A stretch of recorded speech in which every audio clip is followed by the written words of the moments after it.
ऐसा मतलब जनता का प्यार और आशीर्वाद मिलता रहेगा तो अब असंध को एमएलए नहीं नेता मिलेगा।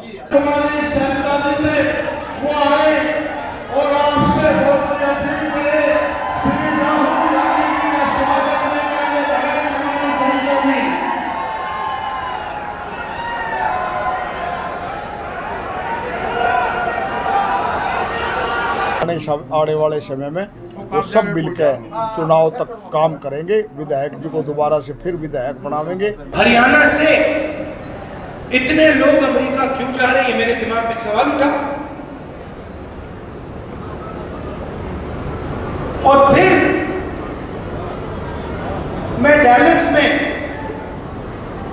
आपके भाइयों से एक छोटे से घर में जाके मिला। सभी से अपील है कि आपने यही उत्साह दिखाना है और हरियाणा में कांग्रेस पार्टी की सरकार लानी है।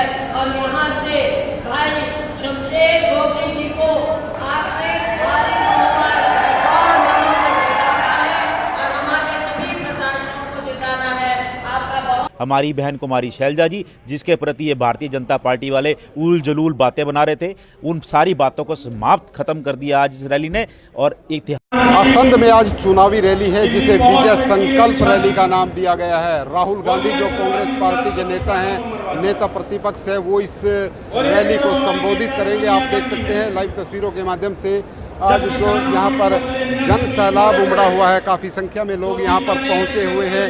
चाहे बुजुर्गों की बात करें, युवाओं की बात करें, चाहे महिलाओं की बात करें, तो काफ़ी संख्या में लोग यहाँ पर आए हुए हैं। और देख सकते हैं कि राहुल गांधी कुछ ही देर में यहाँ पर पहुँचने वाले हैं।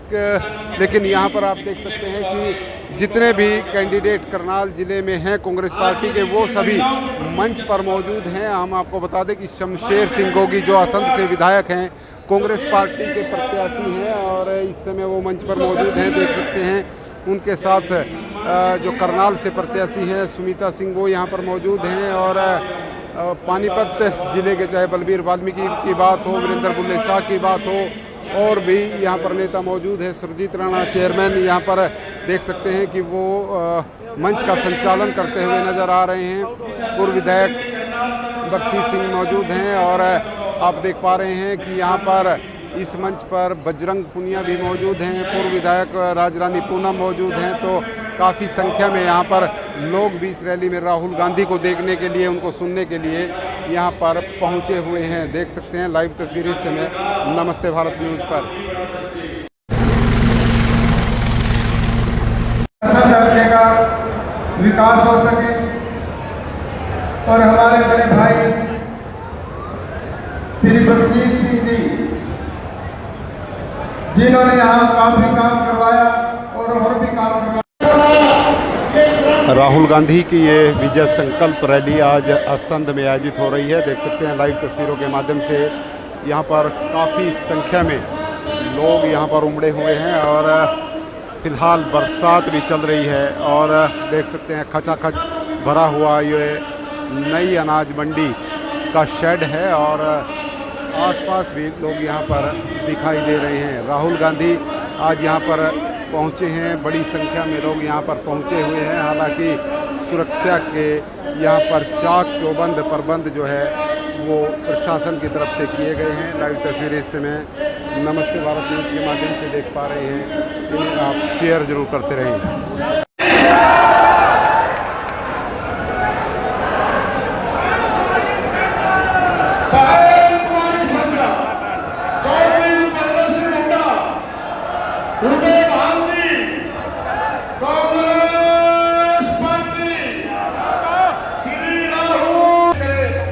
शमशेर सिंह गोगी जी,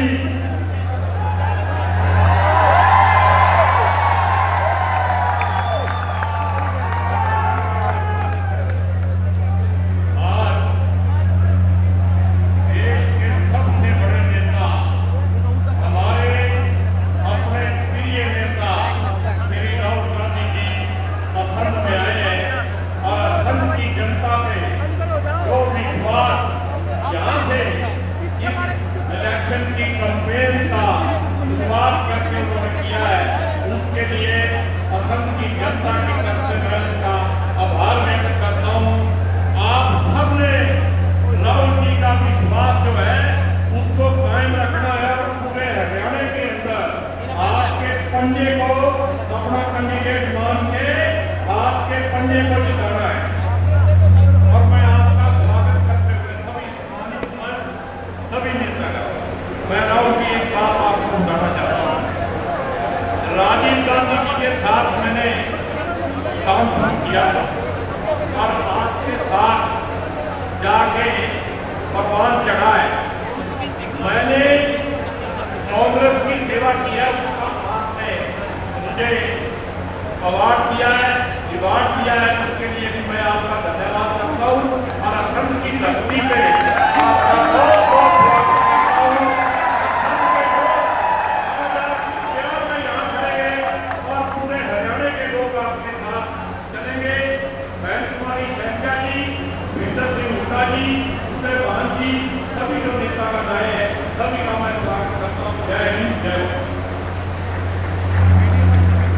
मैं निवेदन करूंगा, आप सबके जाने पहचाने आप सब दीदी गांधी जी का स्वागत करेंगे।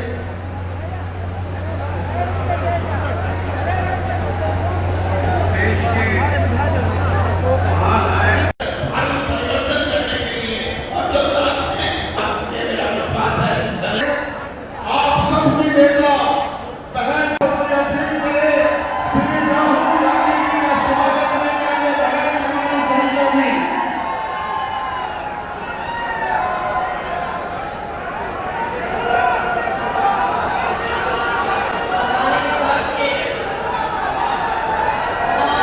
इतना भारी जन सैलाब मेरे सभी बहुत ही सम्मानित बुजुर्गों, मेरी बहुत ही प्यारी प्यारी बहनों और नौजवान साथियों, ज्यादा समय नहीं लूंगी।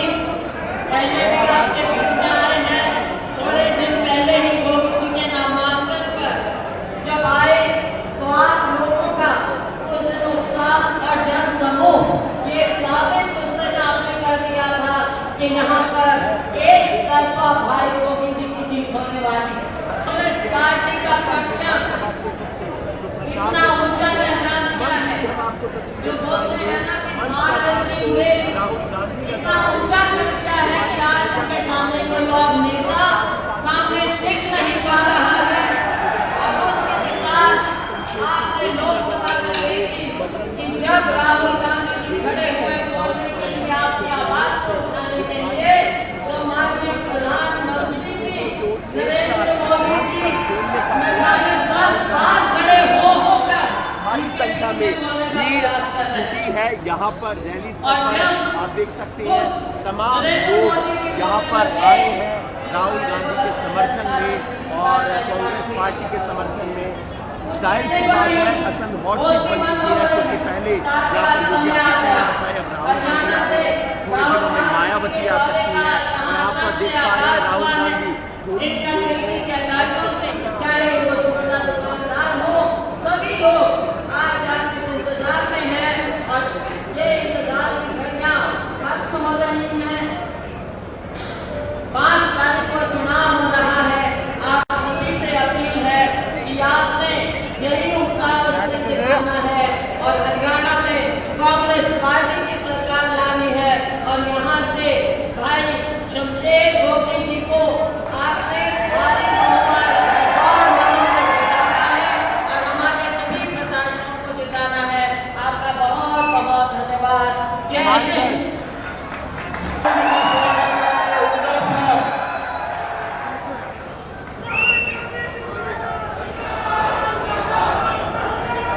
भारत के सर्वमान्य नेता, हमारे सबके नेता श्री राहुल गांधी जी, जो आज विपक्ष के नेता है और एक बहुत मजबूती से लोगों की आवाज हर मुद्दे में उठा रहे हैं। और यहाँ पर हरियाणा प्रदेश कांग्रेस कमेटी के अध्यक्ष चौधरी उदयभान जी और हमारी वरिष्ठ नेता बहन शैलजा जी और हरियाणा कांग्रेस के पूर्व अध्यक्ष चौधरी वीरेंद्र सिंह जी व जितने भी हमारे इस पार्लियामेंट के क्षेत्र के उम्मीदवार हैं, सभी हमारे उम्मीदवारगण या यहाँ से स्थानीय उम्मीदवार शमशेर गोगी जी व सम्मानित मंच उपस्थित मेरे बुजुर्गों, नौजवान साथियों व मातृशक्ति पत्रकार बंधुओं, देखिए राहुल जी, जब से आपने भारत जोड़ो यात्रा जीटी रोड से गई थी और हरियाणा में सब जगह गई थी, एक नया जोश यहाँ के कार्यकर्ताओं में आपने भरा है और स्वयं आप देख रहे हैं कि लोग आज केवल हरियाणा में चुनाव हो रहे हैं केवल कांग्रेस की ओर देख रहे हैं कि कांग्रेस 10 साल कांग्रेस की सरकार थी, 10 साल इनकी सरकार थी, लोगों ने तौल के देख लिया। इस सरकार ने हरियाणा को पछाड़ने का काम किया है, बातें बड़ी बड़ी करते हैं। कल प्रधानमंत्री जी भी आए थे गुवाहाटी में, कहा कि हरियाणा सरकार 24 फसलों का MSP दे रही है। अरे 24 तो फसल ही नहीं होती हरियाणा में, फसल कभी हुई नहीं हरियाणा में, उनकी भी गिरावट कर रहे हैं। तो ऐसी बात है, सिर्फ घोषणा कर रहे हैं, करते नहीं। MSP की बात करते हैं। MSP आज धान मंडियों में भरा पड़ा है और किसान मजबूरन 300, 400, 500 रुपए क्विंटल तक कम धान बेचने का काम कर रहा है। कहाँ गई इनकी MSP गारंटी? MSP गारंटी तो राहुल जी आए सेशन में आपने कहा था कांग्रेस की सरकार आएगी तो किसान को MSP गारंटी देगी और स्वामीनाथन फार्मूले पर कांग्रेस आ रही है, भाजपा जा रही है। और ये शुरुआत आज भारत जोड़ो यात्रा से हुआ। इन्हीं शब्द के साथ आप सबका सताया, आपका भी धन्यवाद और राहुल जी का भी मैं बहुत शुक्रगुजार हूँ कि उन्हें इतना समय दिया। बहुत बहुत धन्यवाद। जय हिंद। लोकसभा में प्रतिपक्ष देख सकते हैं अब जो प्रत्याशी हैं कांग्रेस पार्टी के राकेश कंबोज, सुमिता सिंह, शमशेर सिंह गोगी और धर्मपाल गोंदर। कैंडिडेट श्री धर्मपाल गोंदर वो भी आगे आ जाए। सफीनों से हमारे बीच में सुभाष देशवाल यहाँ पर उपस्थित हैं, वो भी देख सकते हैं सभी जो कैंडिडेट हैं और भूपेंद्र सिंह हुड्डा, कुमारी शैलजा और चौधरी वीरेंद्र सिंह इस समय ये सभी करनाल लोकसभा क्षेत्र के जो प्रत्याशी हैं कांग्रेस पार्टी के, वो इस समय राहुल गांधी के साथ मुख्य मंच पर देख रहे हैं। लाइव तस्वीरों के माध्यम से आप देख पा रहे हैं इस तरह से सभी कैंडिडेट इस समय राहुल गांधी सभी प्रत्याशियों से इस समय हाथ मिलाते हुए देख सकते हैं। राहुल गांधी सभी से हाथ मिला रहे हैं और देख पा रहे हैं वीरेंद्र सिंह और ये देखा आपने इस समय शमशेर सिंह गोगी समृति चिन्ह देते हुए और राजीव गांधी जी की तस्वीर देकर के राजीव गांधी जी का चित्र उन्होंने दिया है। लाइव तस्वीर इस समय राहुल जी और समृति चिन्ह देते हुए इस समय राहुल गांधी को शमशेर सिंह गोगी देख पा रहे हैं। राजीव जी की तस्वीर भेंट की है और एक राधा स्वामी सत्संग की किताब दी है। राधा स्वामी सत्संग की किताब और राजीव गांधी जी का चित्र देश की दिल की धड़कन नफरत को खत्म करके प्यार की राजनीति को देश में स्थापित करने वाले नेता श्री राहुल जी से वो आए, राहुल गांधी जी।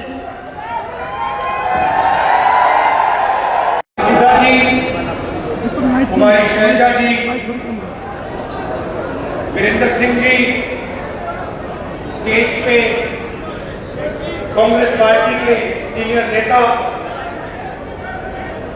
हमारे प्यारे कार्यकर्ता जिनको मैं आजकल बब्बर शेख कहता हूं, भाइयों बहनों, प्रेस के हमारे मित्रों, आप सबका यहाँ बहुत बहुत स्वागत, नमस्कार। कैसे हैं आप?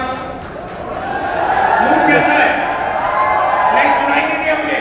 मूड कैसा है? ये देखिए,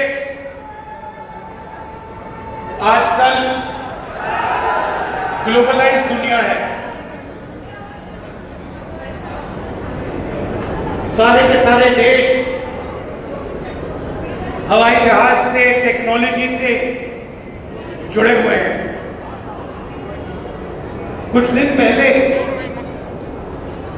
मैं अमेरिका गया। अमेरिका में मेरा प्रोग्राम टेक्सास में था और किसी ने मुझे कहा कि टेक्सास में हरियाणा के युवाओं से मुझे मिलना चाहिए। पता नहीं आपने वीडियो देखा नहीं देखा? देखा? मैं आज आपसे उस वीडियो के बारे में बोलना चाहता हूं, क्योंकि अगर आज आप हरियाणा को समझना चाहते हो तो जो भी समझना है उस वीडियो के अंदर है। सबसे पहले जब मुझे बताया गया कि हरियाणा से हजारों लोग, 15-20 हजार लोग अमेरिका गए, मैं हैरान हुआ। हरियाणा से इतने लोग अमेरिका क्यों जा रहे हैं, मेरे दिमाग में सवाल उठा। और फिर मैं डैलस में आपके भाइयों से एक छोटे से घर में जाके मिला। मैं आपको बताना चाहता हूं, आपके भाई डैलस में एक कमरे में 15-20 लोग सोते हैं। मैंने उनसे पूछा, आप अमेरिका कैसे आए? देशों की लिस्ट दी। पहले हम यहां गए, टर्की गए, कजाकिस्तान गए, कजाकिस्तान से साउथ अमेरिका गए, साउथ अमेरिका से एक के बाद एक हम दूसरे देशों से निकले और फिर हम पैनामा के जंगलों से निकलकर अमेरिका में गए। अमेरिका में हमें रोका गया, पकड़ा गया और अब हम अमेरिका में हैं। रास्ते की कहानी बताई राहुल जी। रास्ते पे माफिया के लोगों ने एक बार नहीं अनेक बार हम सबको लूटा और समुद्र में से निकले, जंगलों में से निकले, पहाड़ों में से निकले। हमारे भाइयों को मरते हुए हमने देखा है, जंगल में मरते हुए देखा है, गिर कर मरते हुए देखा है, अपनी आंखों से देखा है। फिर मैंने सवाल पूछा, मैंने कहा कि भैया ये जो आपने सफर किया है, आप अमीर लोग तो नहीं हो, इस सफर के लिए, प्लेन टिकट के लिए, नाव के लिए, गाड़ी के लिए आपने कितना पैसा दिया? अमेरिका में घुसने के लिए आपने कितना पैसा दिया? राहुल जी, कम से कम 35 लाख रुपए अमेरिका में जाने के लगते हैं। फिर मैंने सवाल पूछा, भाई एक बात बताओ, आप 35 लाख रुपए ब्याज लिए हो या आपने अपना खेत बेचा? आधों ने कहा कि भैया हमने अपना खेत बेचा, दूसरों ने कहा हम ब्याज ले। मैंने कहा किस रेट पे ब्याज ले? कहते हैं 2% प्रति महीना। फिर मैंने पूछा, भैया एक बात समझाओ, आपने 30 लाख, 35 लाख, 50 लाख कर्जा लिया है, आप अमेरिका जा रहे हो, 50 लाख रुपए से तो आप हरियाणा में ही बिजनेस चला दो। बोली, हंसने लग गए। कहते राहुल जी क्या बोल रहे हो आप? 50 लाख रुपए से हरियाणा में बिजनेस नहीं चालू हो सकता है, 10-15 लोगों के लिए होती है। हरियाणा के किसानों का कर्जा माफ नहीं होगा, आपको सही एमएसपी नहीं मिलेगी, मगर 25 अरबपतियों का 16 लाख करोड़ रुपया कर्जा माफ होगा। और आप देखते रहोगे कि भैया हो क्या रहा है। ये प्रदेश जो पूरे देश को भोजन देता है, यहां हो क्या रहा है।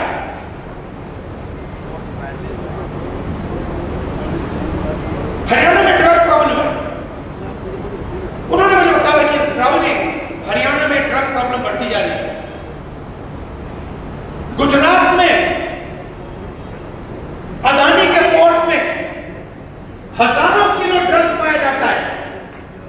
आपने देखा 3000 किलो हेरोइन उनके पोर्ट में पाया जाता है। किसी को सजा हुई? मीडिया में लिखा एक शब्द नहीं। एयरपोर्ट उनको चले जाते हैं, पोर्ट्स उनको चले जाते हैं, मोबाइल फोन चलाओ जेब से पैसा उनको जाता है, सड़कों पे चलो जेब से पैसा उनको जाता है, हवाई जहाज में जाओ खरीदो सारा का सारा उनके हाथ। आपके लिए क्या? गलत जीएसटी नोट कर। क्यों? क्योंकि छोटे व्यापारियों को, स्मॉल मीडियम साइज बिजनेसेस की हत्या करनी है, खत्म करनी है। क्यों? क्योंकि 10-15 लोग चाइना का माल हिंदुस्तान में बेचना चाहते हैं, बनाना नहीं चाहते। जो आप काम करते हो, जो छोटे बिजनेस वाले करते हैं, हाथ से बनाते हैं, वो नहीं करना चाहते। जो हिंदुस्तान में बनाता है उसको खत्म करना चाहते हैं, और चाइना का माल हिंदुस्तान में बेचना चाहते हैं। लिस्ट निकालिए कंपनियों की, चाइनीज कंपनियों की लिस्ट निकालिए और देखिए उनका हिंदुस्तान में पार्टनर कौन है। चाइना के युवा को फायदा मिल रहा है, चाइना की सरकार को फायदा मिल रहा है, अरबपतियों को यहां फायदा मिल रहा है। नरेंद्र मोदी जी की मार्केटिंग हो रही है और देव चिल्ला है, चीख रहा है, मेरे पापा को वापस लाओ, मुझे अपने पापा चाहिए। मैं सोच रहा था जब मैं घर जाऊंगा मैं देव के लिए थोड़े खिलौने भेजूंगा। फिर मैंने सोचा क्या मतलब, खिलौने से क्या होगा, फुटबॉल से क्या होगा, क्रिकेट बैट से क्या होगा, वो तो अपना पापा चाहता है। तो ये हरियाणा की हालत है और ये हम बदलना चाहते हैं।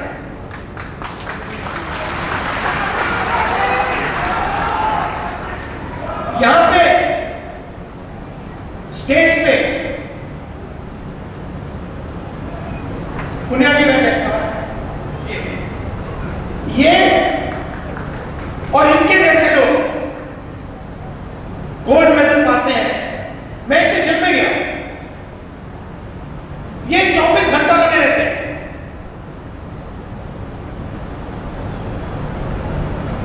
24 घंटा क्यों? गोल्ड मेडल चाहिए। क्यों? हरियाणा का नाम रोशन करना, हिंदुस्तान का नाम रोशन करना। पूरी दुनिया में हम चाहते हैं कि हरियाणा का नाम क्या है, हिंदुस्तान का नाम क्या है। गोल्ड मेडल हम अपने लिए नहीं लेते हैं, गोल्ड मेडल हम हिंदुस्तान के लिए लेते हैं। इन्होंने कहा मुझे, इसने कहा, वो भी 4 बजे सुने। इनका क्या किया? सारे से सारे एथलीट्स को खत्म कर दिया। इनके बहनों का सेक्सुअल हरासमेंट हो जाए और जो कर रहे हैं उसकी रक्षा कर ली 24 घंटे की। थोड़ी देर में वो रो रही है, कोई फर्क नहीं पड़ता। बीजेपी का आदमी चिल्लाओ जितना चिल्लाना है, देश के साथ चिल्लाओ, 24 घंटा चिल्लाओ, हमें कोई फर्क नहीं पड़ता, मर जाओ। ऐसा हरियाणा हमें नहीं चाहिए। हमें हरियाणा ऐसा चाहिए जहां बच्चे ना रोए, जहां पिता अपने बच्चे के गले लग सके, जब मां ना रोए। ऐसा हरियाणा हमें चाहिए और ऐसा हरियाणा कांग्रेस पार्टी आपको देने जा रही है। अब आप मुझसे पूछोगे, ठीक है आपने कह दिया, बताओ कैसे? मैं आपको शुरुआत की बात कर रहा हूं। पहला कदम महिला शक्ति, 2000 रुपए हर महीने महिलाओं को और 500 रुपए का गैस। दूसरा कदम, जो 2 लाख वैकेंसीज सरकार में आज खाली पड़ी है युवाओं के लिए, हम वो भर के आपको दे देंगे। किसान को एमएसपी गारंटी करके हरियाणा की सरकार देगी, और जो आपका बीमा का पैसा है वो आपको एकदम मिलेगा। जैसे ही नुकसान होगा उसके एकदम बाद आपको बीमा का पैसा मिलेगा। गरीबों के लिए घर, 100 गज के प्लॉट और 3.5 लाख रुपए दो बेडरूम के घर के लिए, और 300 यूनिट फ्री में मिलेगी। मगर ये लड़ाई सिर्फ हरियाणा के लिए, मैं आपको बताऊं, ये लड़ाई हिंदुस्तान की लड़ाई है, और ये लड़ाई कॉन्स्टिट्यूशन को बचाने की लड़ाई है। मैंने इसके बारे में बहुत सोचा है, ये हो क्या रहा है, ये बीजेपी के लोग कर क्या रहे हैं। ये कॉन्स्टिट्यूशन पर आक्रमण कर रहे हैं। जो हिंदुस्तान के गरीब लोग हैं, कमजोर वर्ग के लोग हैं, कॉन्स्टिट्यूशन उनकी रक्षा करता है, और बीजेपी कॉन्स्टिट्यूशन को मिटाने की कोशिश कर रही है। वो कह नहीं सकते, ऐसे स्टेज पे आकर वो कह नहीं सकते कि हम कॉन्स्टिट्यूशन को मिटा दें, मगर वो करते हैं। सारी की सारी संस्थाओं को आरएसएस के लोगों के हवाले कर दिया। पूरा कंट्रोल नागपुर का है, उसमें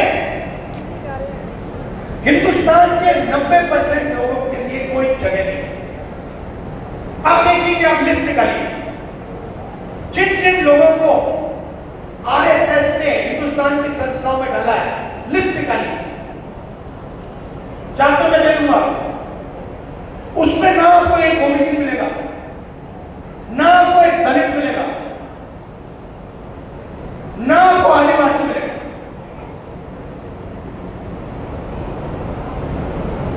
तो खोखला कर रहे देश को। इलेक्शन कमीशन में अपने लोग, ब्यूरोक्रेसी में अपने लोग, मीडिया में अपने लोग, इंटेलिजेंस सर्विसेज में अपने लोग, और 90% हिंदुस्तान के लिए कुछ नहीं। इसलिए हमने चुनाव में जाति जनगणना की बात की। हिंदुस्तान में किसकी कितनी आबादी है ये हम जानना चाहते हैं। अब इसमें कोई गलत बात तो नहीं है। जैसे चोट लगती है आपको, पैर में चोट लगती है, डॉक्टर कहता है भैया एक्सरे कराओ, चेक कराओ। हम सिर्फ ये कह रहे हैं भैया चेक कराओ। इस देश में दलित कितने हैं, आदिवासी कितने हैं, पिछड़े कितने हैं, गरीब जनरल कास्ट के कितने लोग हैं, ये पता लगाओ। कभी आरएसएस कहती है करना चाहिए, अंदर से कहते हैं भैया ये बंद करवा देना। सच्चाई निकल आएगी। सच्चाई क्या है कि 90% लोगों के पास कुछ है नहीं। 250 सबसे बड़े बिजनेस देख लीजिए, लिस्ट निकालिए, उनकी मैनेजमेंट की लिस्ट निकाल लीजिए, उनके सीईओ की लिस्ट निकाल लीजिए, ओनरशिप जिसके हाथ में उनकी लिस्ट निकाल लीजिए। आपको उसमें एक ओबीसी, एक दलित, एक आदिवासी मिल जाए तो मुझे बता देना, मैं उसको अभी भी ढूंढ रहा हूं। कॉर्पोरेट इंडिया में 90% हिंदुस्तान का एक भी व्यक्ति नहीं है। गरीब जनरल आपको वहां को नहीं मिलेगा। सिलेक्ट हो गए, अदानी जी का बिजनेस है, हजारों बिजनेस उससे कनेक्टेड है, उस सारे के सारे कोई ना कोई परिवार का आदमी, भाई कुछ करता है, बहन कुछ करती है, फैमिली बिजनेस है, ऐसे बिजनेस है।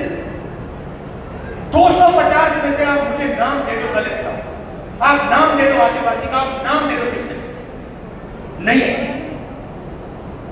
ब्यूरोक्रेसी में देखो, हिंदुस्तान की सरकार को 90 लोग चलाते हैं, सेक्रेटरी कहलाते हैं, 3 दलित हैं, आबादी 15%, 90 में से 3। पिछड़ों की आबादी कम से कम 50%, 90 में से 3। होने कितने चाहिए? 45, अगर आप आबादी से जाओ, नहीं 3। और बजट कितना संभालते हैं?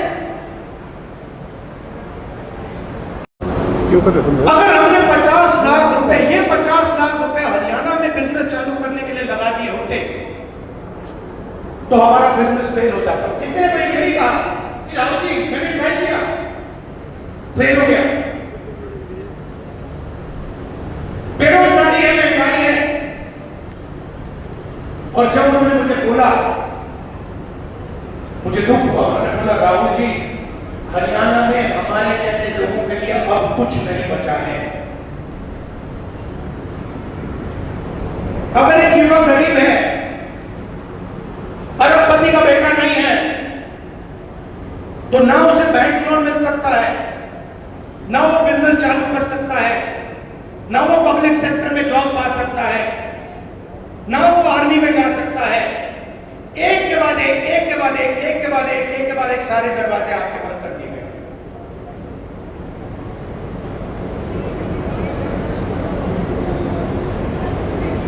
मैं जब उस घर से निकला, मैं सोच रहा था कि अगर इनकी ये हालत है तो इनके बच्चों की क्या हालत है। ये तो यहां है, कोई ट्रक चला रहा है, कोई जॉब कर रहा है, पैसा कमा रहे हैं। मेरे माइंड में आया कि इनके बच्चे क्या कर रहे हैं, इनकी फैमिली क्या कर रही है। कमरे में मैंने बात उठाई, मैंने कहा कि आप फैमिली से मिलते हो? राहुल जी मैं तो बेटे से मिलना चाहता हूं। 100 रुपए में से 10 पैसे का बजट संभालते हैं। दलित 100 रुपए में से 1 रुपया संभालता है। ओबीसी 100 रुपए में से 5% संभालता है। ये हिंदुस्तान की सच्चाई। इसलिए हमने कहा है कि जाति जनगणना होगी, नेशनल लेवल पे होगी। और मैंने कहा है मोदी जी के सामने पार्लियामेंट हाउस में, आप करो ना करो, मैं इसको इसी हाउस में पास करूंगा। आपके मुंह के सामने करूंगा। तो ये हरियाणा की रियलिटी है। और ये क्या करते हैं? बांटने का काम करते हैं। मीडिया वाले 24 घंटे लगे रहते हैं। एक जात को दूसरी जात से लड़ा दो, एक धर्म को दूसरे धर्म से लड़ा दो, और पूरा का पूरा फायदा अदानी को पहुंचा दो। हरियाणा एक साथ लड़ेगा, सबकी सरकार बनेगी, खुशी से बनेगी।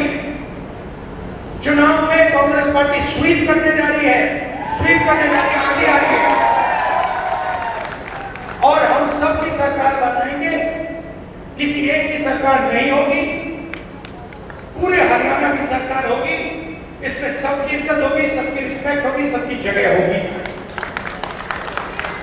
और मेरी जहां भी आपको जरूरत हो, कहीं भी पार्लियामेंट में आपको कुछ उठवाना हो, कुछ कहलाना हो, आप मुझे बस ऑर्डर दीजिए, राहुल जी हरियाणा आपसे ये कहलवाना चाहता है, कह दूंगा। दिल का रिश्ता है, पुराना रिश्ता है। मैं आपसे यहां आके 50 झूठ नहीं बोलने वाला, वो मोदी जी का काम है। आपने 10 साल देख लिए, सुन ली उनकी बात।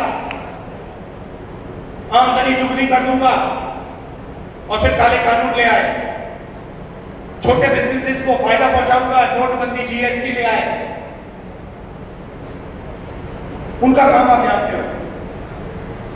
अब सब मिलकर एक साथ हरियाणा को खड़ा होना है, क्योंकि देव जैसे जो बच्चे रो रहे हैं, उनके आंसू पोंछने हैं, उनको खुश करना है, और उनको अपने पिता के पास गले मिलने देना है। धन्यवाद। आप सब इतनी भारी ताकत से इस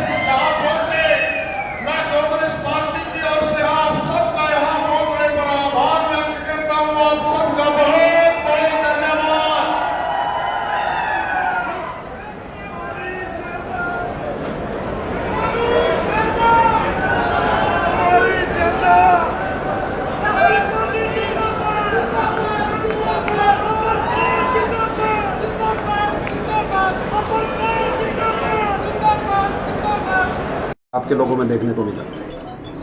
देखो, पहले तो मैं राहुल जी का आभार